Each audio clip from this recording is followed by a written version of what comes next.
Good morning, guys. Welcome to this episode of Healing Your Codependency. I'm Marshall Bircher, and I'm your guide in helping you discover healthy relationships, healthy joy, healthy happiness, well-being after codependency and after abuse and neglect. I'm excited to be here with you today. For today's episode, we're going to talk about the one question I use to help me determine if I have a compatible relationship or not. Obviously, there's going to be other questions that come in with that too, but there is one really important question we need to be asking ourselves so we can understand what that is.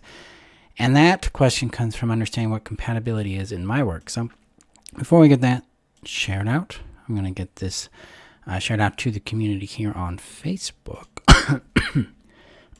So if you're looking for additional tools, guidance, support in your journey in living beyond codependency, come join us in the Heal Your Codependency community. The link is above on Facebook, below on YouTube, and at my website at healyourcodependency.com. You can join us there. It's free and available. I'm going to go share it here real quick. While I'm doing that, let me know, guys, how you're doing, what's going on for you in your world. And as a heads up, we're moving into the summer break season. So June, I'll continue to do videos and episodes for the podcast and everything. And we'll be expanding onto Instagram. And we're going to be starting a really cool little option, Friday question session days. So you can submit questions. The link is above on Facebook, on YouTube, and it'll be on my front page, healyourcodependency.com. You can submit a question, and then I'll answer it live on YouTube. So come join us there. They will all be anonymous, so no names will be used. So you can ask anything you want, and your privacy will be protected. So let's jump in here, and let's discuss this question about codependency. We can do that too. About compatibility, what this means, what's going on there.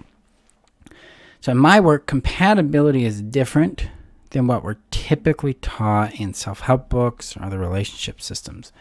The goal in my work with compatibility is the qualitative experience everyone involved is having. So it's not just me. It's not just person A or person B or person C. It's all of us that are involved in this. What is the qualitative experience? Meaning, does this align with what I want to generally and frequently feel on a daily basis in this kind of relationship? That's it. That's the question right there. The one question I ask. What am I feeling? And is this aligned with what I want to feel on a regular basis? And here's the key. What I'm feeling needs to be congruent with the pattern of behavior that is being exhibited in the relationship by them and by me. Because compatibility is mutual. It's not a one-direction thing. It's all variables, all people involved are experiencing a qualitative experience that matches what they value and what they are seeking in that type of relationship. So if I'm in a romantic relationship, how's that showing up for me? And in my romantic relationships, my values are very different than maybe like in a business relationship or a platonic relationship. And same with friendship. Like friendship, I would value more play with general support and care, but we don't have to have a high level of like emotional intimacy or anything like that, and not a high frequency of companionship. But in a romantic relationship, companionship, intimacy, play, care would be more frequent and in different ways in different places, right? So you're going to have different qualities you're looking for in determining compatibility. Fundamentally, though, the thing that tells me I'm in a relationship with someone that's compatible is that they're fulfilled and happy, and I am too, in the way that works for me, and then the way that works for them. So it's a both and. It's an us or a we thing. Are we both happy? Because if we're not, then we need to look at what's going on and examine what is not being met, what is not being known, and see how we can cultivate that. Now, sometimes we can't cultivate it in that relationship, so we bring in different resources to cultivate that particular element for them, and that can produce what's called compersion, which is the joy of seeing someone's significant other, partner, or friend have joy in a different relationship they're not a part of. That kind of thing, whatever it might be. So that's where friendships come in. That's where other kinds of support come in. That's where community can be built. That's any format of relationship, whether it's monogamous, polyamorous, can have all those structures in it. It just breaks down to this simple concept, a simple question of, Am I satisfied? Is this aligned with what I want? Is this feeling nurturing, safe? Do I feel safe, seen, and valued? If those are the things that matter to me in this relationship, do I feel wanted? Do I feel understood? Do I feel cared about? Do I feel special? Do I feel like I'm a priority to them? Things like that. Whatever it might be, this is how we start to understand compatibility. Because it's the pattern of impact that will tell us if it's compatible with us. Because that pattern of impact is determined or created by the pattern of behaviors that are exhibited in the relationship. And this is why in my work, both in the Essential Codependency Healing Trainings, they start this Sunday, by the way, so if you want to join, the link's above on Facebook, below on YouTube, and on my front page at healyourcodependency.com, or in the Codependency Healing System, which starts again in August, so keep an eye out for that. We focus a lot on sobriety. We focus on drilling into those 3 patterns that I talked about in one of the Essentials episodes last week. The 3 essentials: the pattern of behavior, pattern of impact, and pattern of results. That's what tells us what is real. And so if we are anchored in reality, then we can determine if this person, place, or thing that we're interacting with is producing outcomes or impacts that we want to keep having in our world. And that's how we can answer the question of, are we compatible? Because a lot of times what we do, I just love springtime and the sinus assault of all this plants, but joy, right? So what we usually do in the idea of compatibility is we go towards a value system. Well, I value integrity, and I value play, and I value sport. Those are what I call the whats. These are the ingredients we're looking for. But then there's this thing called the how in my work. The how is the way the what behaves. So what does play actually mean? What does it look like? What does it do? How does it feel to me? How does it feel to them? That how is where compatibility is discovered, or incompatibility is discovered. This is the truth moment, the reality moment of the relationship. Because if I'm with someone who likes play a certain way, but that doesn't make sense to me, then they're going to have a very unfortunate and painful experience, and so am I. It's not going to click. It's not going to make sense. It's like, we don't really work well here in this area of play, right? Because their how is different than my how, and so they don't connect. They don't make sense. When we have connection, we have chemistry, we have a synergy with someone, that typically means that there is a high degree of similarity in the hows of the things we want, the whats. So we have a high degree of compatibility or natural understanding and communication, or in play, or affection, or mutual interests that we really resonate and respond to in similar same ways. And that will typically produce an outcome that, hey, I like this. This is working for me. I'm happy here. That's a good signal of compatibility in that area. Just notice for a moment that I am not saying love equals compatibility, because it doesn't. So one of the most sobering and challenging things I encountered in my work is to realize love has nothing to do with compatibility. Love has to do with affection. It might have to do with some chemistry, which can be part of compatibility, but it's not the whole boat. But it is not a signal that we're compatible. I've definitely been in love with people who are not compatible with me. I wasn't compatible with them. So love is an ingredient, but it's not a signal. It's not like the big, hey, we're compatible. And a lot of times in codependency, a lot of times in just normal, good old fashioned common romance, that's what we think compatibility equals, and it doesn't. Compatibility is the function of the relationship, and whether that function is producing outcomes or impacts that matter to the person, and that they feel what they're looking to feel in that relationship experience.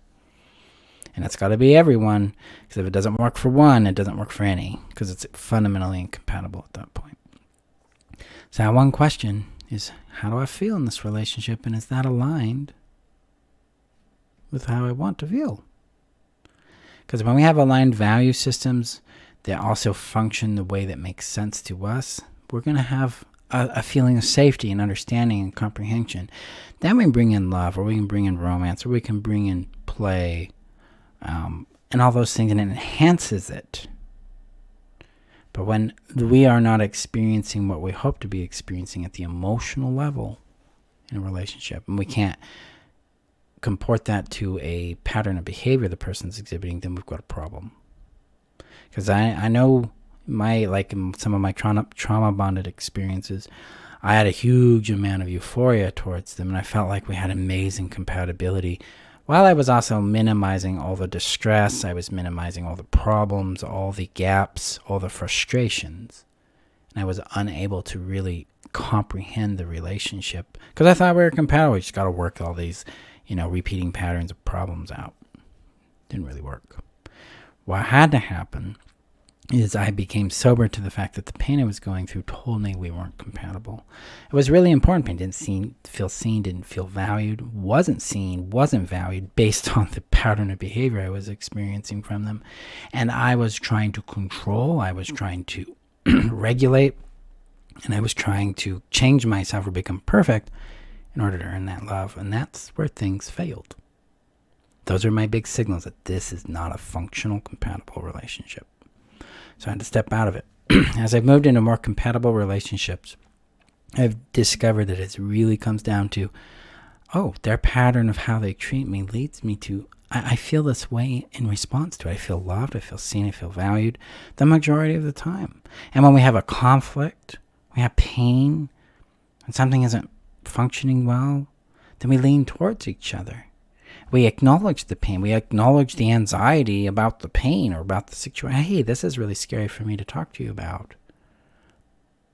I'm scared I might not be seen or heard. And then they're like, understanding your history, I can see why. And I'm here just to listen. And then they give that to us. And then we give that to them. Thank you. And they're like, I'm a little scared too. I'm scared about what you might be going to share. And from my history, it's like, maybe I'm in big trouble. I'm like, I could totally get that too. That makes sense. See, this pattern of acknowledging the pain about the pain or the fear about sharing the fear, is a profound way of moving towards each other so that we can understand and care for each other. And this is one of the hallmarks of compatibility for me, is how do we respond to each other's pain? How do we care about that pain? How do we care about our anxiety and our fear about sharing our pain? How are we being received in that?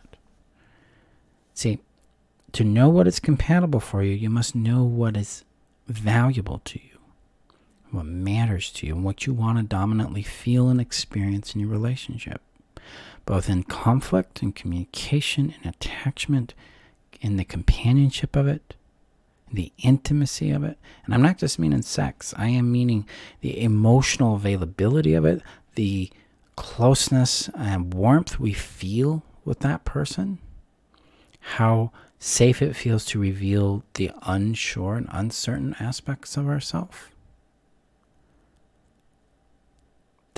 Intimacy is about being revealed. It's about being known. So that's what we're going for there. How we're cared for in our limits, our capacities, in our struggle, in our joy. Is our joy valuable to them? Do they care about that?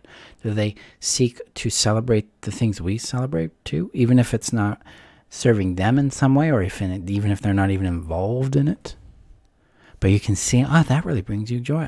That makes me so happy that you get to experience that.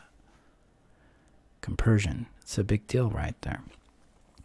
So when I talk about compatibility, that one question, is the dominant experience I'm having in this relationship aligned with what I want to dominantly experience? And now you know what to look for. Because it's not qualities on a piece of paper. It's not traits that you've outlined. It's not core values. It's the function of the relationship. Whatever it might be. And this applies to coaching, therapy, it applies to your parents, applies to your kids. It applies to money, it applies to work, it applies to business, etc., etc. Is this aligning with what I value in this and what I want to dominantly experience? And if it is, great. And if it's not, then we can look at what's going on and see if it can be grown and changed in a way that brings those results for you and them, or if there's actually a fundamental impasse that we need to either learn how to work around or accept that it's there and we cannot proceed forward in the particular kind of relationship we're looking for. That's sobriety, that's healthy relating, that's compassionate relating, and that's real love in action. So that's today's training, my friends. If you want to go deep on this, watch out for the Codependency Healing System. We start August 14th. That's coming up faster than you think. It's like 3 months away. June, July. Oh, yeah. And so we got that coming. But if you want the essentials in healing your codependency to get that foundation where you'll experience more peace, more clarity, more direction and structure so you can end your dependence on codependency and actually build dependence on your own confidence, your own value as a human being, and your own power, come to the Essential Codependency Healing Trainings. We start this Sunday. They happen on Sundays at 12 p.m. to enroll. The link is above on Facebook, below on YouTube. Enrollment closes this Saturday, so you've got about 4-ish days or so there. Next time this particular course will be taught will be in September 24th, if I remember right. So get on this because we're moving into the summer break. So you get that training. So, yeah, come join us there. Also, got questions I'd like answers to specifically from me? Check that description again above on Facebook, below on YouTube for the Friday question sessions. Submit that. We'll start that in June, so watch out for that. Thank you again, my friends. Let me know your thoughts on today's episode in the comments below, what you learned and what else you'd like to understand about. And like and share this if you're on YouTube and hit that subscribe button. Thank you, guys. Talk to you soon. Bye-bye.